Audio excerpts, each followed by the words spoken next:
মঙ্গলবার সকাল ৬টা পদ্মা সেতু হয়ে খুলনা থেকে ঢাকার উদ্দেশ্যে যাত্রা শুরু জাহানাবাদ এক্সপ্রেসের।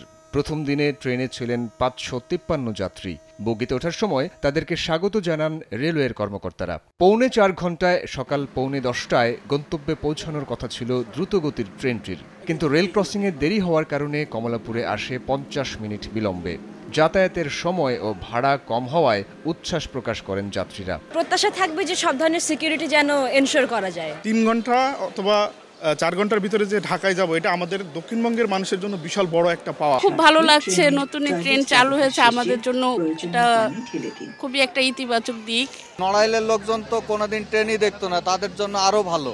আশা করতেছি এটা আমাদের দক্ষিণাঞ্চলের লোকের ব্যবসা বাণিজ্য এবং কাজকর্মের মধ্যে অনেক গতি বৃদ্ধি হবে। আমাদের ২০০ ব্রডগেজ কোচ ইন্ডিয়া থেকে আসলে আমাদের এদিকে প্ল্যানিং আছে, এদিকে আরও যাত্রীর ডিমান্ডের আলোকে কোচের সংখ্যা বাড়িয়ে, ট্রেনের সংখ্যা বাড়িয়ে। এদিকে কমলাপুরে ঢাকা খুলনা রুটে ট্রেন চলাচলের উদ্বোধনী অনুষ্ঠানে পদ্মা সেতু রেল যোগাযোগের অর্থনৈতিক গুরুত্ব তুলে ধরেন রেল সচিব ও চীনের রাষ্ট্রদূত।